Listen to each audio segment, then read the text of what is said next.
안녕하십니까. 이어서 경남 소식입니다. 4대강 사업 이후 전국에 설치된 대형 보 때문에 강이 호수화되고 해마다 녹조 피해도 더 심해지고 있는데요. 야권의 유력 대선 후보들이 보를 철거하거나 완전 개방을 공약으로 내세우면서 이 문제가 다시 화두로 떠오르고 있습니다. 이대왕 기자가 취재했습니다. 지난해 여름 녹조로 뒤덮였던 낙동강. 4대강 사업 이후 낙동강의 유속이 최소 5배 이상 느려진 것이 녹조 발생의 원인으로 지목됩니다. 박원순 서울시장은 지난 주말 유속이 느려진 근본적인 이유가 4대강 보 때문이라고 비판하며 완전 철거를 주장했습니다. 강이 아니라 하나의 호수가 돼버린 그런 상황입니다. 강물은 저장되면 결국 썩기 마련이고 상수원으로서 썩기에 부적절할 정도의 지금 오염이 돼 있습니다. 안희정 충남지사도 최근 단기적으로 보 상시 개방을, 장기적으로 보 철거 검토를 정부에 건의했습니다. 현실적으로 닫혀있는 보를 상시 개방하여 유속을 증가시키고 수질 및 생태계 문제를 개선시키자는 제안을 합니다. 문재인 더불어민주당 전 대표와 안철수 국민의당 전 대표, 이재명 성남시장도 보 철거나 상시 개방을 약속하고 나섰습니다. 낙동강 유역 주민들도 서울 시민과 마찬가지로 가장 깨끗한 수돗물을 마실 권리가 있다고 생각을 합니다. 국회 예산정책처가 추산한 4대강 보 16개 철거 예상 비용은 4천억 원 가량. 4대강 사업 유지 관리비는 한 해 3천억 원에서 많게는 1조 원 가량 투입되고 있습니다. 야권 유력 후보들이 잇따라 보 무용론을 제기하면서 이번 대선 과정에서 보 철거 문제가 공론화될 가능성이 어느 때보다 커지고 있습니다. KBS 뉴스 이전입니다. 새누리당에서 분리해 나온 바른정당이 어제 진주에서 도당 창당대회를 열었습니다. 김재경 의원을 초대 도당위원장으로 선출하고 본격적인 지지층 결집에 나섰습니다. 김소영 기자의 보도입니다. 바른정당 경남도당이 창당했습니다. 서울과 경기 등에 이어 전국 7번째입니다. 대한민국을 백신하며 새로운 희망을 만드는 데 앞장서겠습니다. 초대 경남도당 위원장에는 단독 추천된 사선의 진주을 김재경 의원이 선출됐습니다. 제대로 된 대통령이 뽑힐 수 있도록 여러분들이 바른정당과 함께 힘을 합쳐주시겠습니까? 경남에서 진행된 바른정당의 첫 공식 행사로 탈당한 국회의원과 지역의원을 비롯해 간판급 의원들도 총 출동했습니다. 김무성 고문은 야권 유력 대선 주자인 문재인 의원을 견제하면서 반기문 전 유엔 사무총장에 대해서는 바른정당을 선택할 것이라고 밝혔습니다. 그러나 두고 보십시오. 이제 얼마 안 가서 반기문 총장이 대한민국의 대통령 출마하려면 반드시 우리 바른정당으로 올 것이라고 저는 생각합니다. 유승민 의원은 다음 주 대권 출마를 공식 선언하겠다고 밝혔습니다. 사람 일이 보여도 저는 겁이 없습니다. 두려움이 하나도 없어서 제 독하게 잘하겠습니다, 여러분!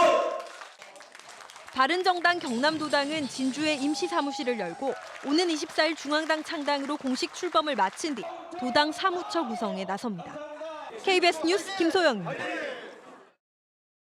어제 오후 4시 40분쯤 창녕군 창녕읍의 한 양계장에서 불이 나 양계장 15채 가운데 6채를 태워 병아리 14만 마리가 불에 죽었습니다. 소방당국은 열풍기 과열로 불이 난 것으로 보고 정확한 화재 원인을 조사하고 있습니다. 또 오늘 새벽 2시쯤 김해시 한림면의 제조 공장에서 불이 나 공장 2개 동과 인근 돼지 농장에 번져 돼지 1000여 마리가 죽었습니다. 한일 정부가 위안부 협상 타결을 발표한 지 1년이 지났지만 논란이 끊이지 않고 있습니다.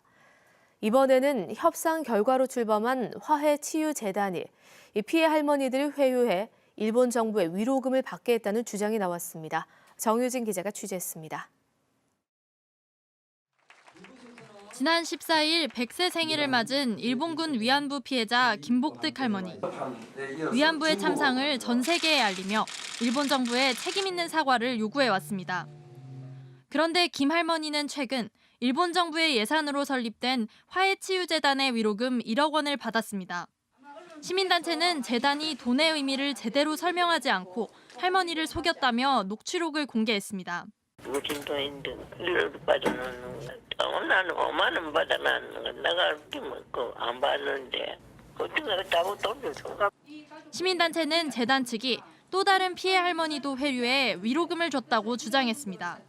재단 측은 가족과 할머니의 의사를 확인했고 강압은 없었다고 해명했습니다. 다방면으로 연락을 해서 확인한 다음에 만다뵈러 가고요. 가족분의 이제 입회하에 이제 수용해서 확인한 다음에 지급 절차를 거쳤어요.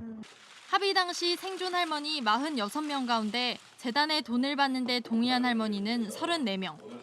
김복득 할머니 등 12명은 한일 위안부 협상이 잘못됐다며 정부를 상대로 소송을 냈습니다.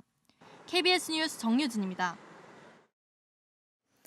일본 정부가 한일 위안부 합의를 이유로 위안부에 대해 직접적인 책임이 없다며 소녀상 철거를 주장하고 있는데요. 일본군이 위안부를 직접 관리하고 인권을 짓밟았다는 증거가 담긴 일본군 내부 문서가 발견됐습니다. 김계혜 기자가 취재했습니다. 태평양 전쟁이 한창이던 1942년, 당시 중국 상하이에 있던 한 일본군 보병 중대 당직자가 작성한 근무일지입니다. 일지에는 지정된 위안소 외에 외부 사창가 출입을 금지한다고 적혀 있습니다. 또 군인은 출입증을 가진 사람만 위안소로 출입할 수 있다며 돈을 주고 구매하라고 돼 있습니다. 일본군이 위안소를 직접 관리했다는 명백한 증거입니다. 군인들이 군인부대 안에 별도로 위안부소가 만들어졌고 또 위안부소 관리, 티켓도 관리하고 모든 일거 행동을 전부 군인들이 했다고 볼 수가 있는 거죠. 또 일제는 술 취한 일본군이 위안부를 폭행했다는 기록도 담겨 있어 인권 유린이 자행됐다는 걸 증명하고 있습니다. 이 문서는 종군 위안부 문제 해결을 위해 일본 정부가 설립한 아시아 여성기금이 일본 방위청 공문서 등에서 발췌해 만든 자료집에 포함돼 있었습니다. 한일 위안부 합의 이후 일본 정부는 위안부를 강제 연행하지 않았다며 책임을 회피하고 부산 영사관 앞 소녀상 철거를 요구하고 있습니다.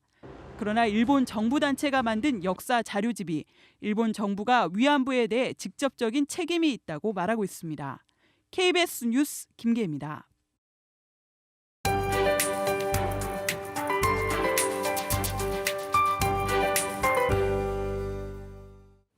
대기가 안정된 틈을 타 공기가 무척 탁해졌습니다. 미세먼지 농도는 나쁨에서 매우 나쁨 수준까지 오르겠고 종일 대기질이 좋지 않을 것으로 예상됩니다.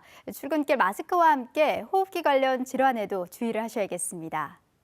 오늘도 아침 공기는 쌀쌀합니다. 합천이 영하 6도, 진주 영하 5도, 창원은 0도로 출발해 낮 기온 9도 안팎으로 한낮에는 활동하기 무난하겠습니다. 단 하늘빛은 오후로 갈수록 점차 흐려지겠습니다. 내일은 서부 내륙을 중심으로 다소 많은 양의 눈이 오겠고 일요일까지 그쳤다 내리기를 반복하겠습니다. 눈과 함께 다시 강력한 한파가 찾아올 것으로 전망됩니다. 오늘은 고기압이 물러나고 기압골이 점차 다가오겠습니다. 구름량은 밤부터 점차 늘어나면서 건조특보도 계속해서 이어지겠습니다. 현재 기온입니다. 고성이 영하 2도, 함안 영하 6도, 의령은 5도로 출발하고 낮 기온은 밀양 10도, 창원과 김해 9도로 평년보다 1, 2도가량 높겠습니다. 서부 지역도 아침과 낮의 기온차가 크게 벌어지겠습니다. 거창 영하 6도, 함양은 영하 7도까지 떨어졌고 낮 기온은 2배가량 올라 사천 9도, 거창과 남해 8도로 예상됩니다. 해상에는 풍랑 예비특보가 내려졌습니다. 물결은 0.5에서 최고 2m로 일겠습니다. 기상정보였습니다.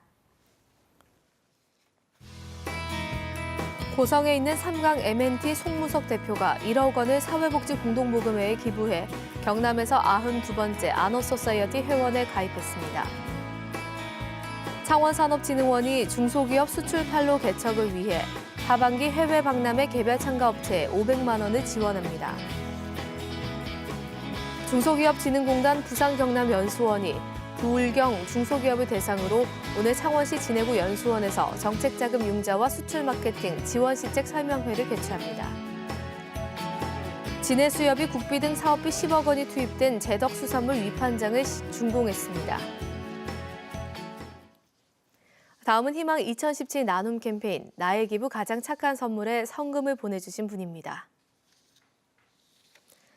의령 불임면 입상 경로당 13만 3,100원, 입상 개나리 경로당 10만 원, 입산마을 김재현님 10만 원, 이만두님이 10만 원을 보내주셨습니다.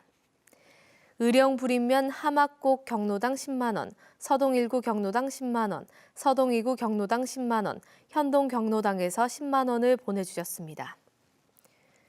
의령 불임면 난동 경로당 10만 원, 동동 경로당 10만 원, 대문동 경로당 10만 원, 대곡 경로당에서 10만 원을 보내주셨습니다. 의령 전곡면 예동마을 독거노인 공동주거시설 10만 원, 의령 만상마을 주민 10만 원, 의령 서남 경로당 10만 원, 의령읍 주공아파트 경로당에서 10만 원을 보내주셨습니다. 성금을 보내주신 분들께 감사드립니다. 김해 씨가 산지 개발 관련 조례를 현행 유지할 방침입니다. 김해 씨는 지난 17일 시의회에서 설명회를 열어 아직 김해 지역에 공장 개발이 가능한 경사도 11도 미만의 터가 8제곱킬로미터에 이른다며 관련 조례를 유지하는 것이 바람직하다고 밝혔습니다. 그러나 보존 가치가 낮은 절개사면 등은 경사도 규정을 21도 미만으로 허용하는 등 일부 규제 완화를 시의회에 요청했습니다. 국토교통부 자료를 보면 지난해 경남의 주택 매매 거래량은 5만 7천여 건으로 전년도보다 21.1% 감소했습니다. 이는 전국 주택 매매 거래량이 11.8% 줄어든 것에 비해 배 정도 큰 감소폭을 보인 것입니다. 경남 지역 전월세 거래량도 6만 2천여 건으로 전년도보다 2.2% 줄어든 것으로 나타났습니다. KBS 뉴스를 마칩니다. 고맙습니다.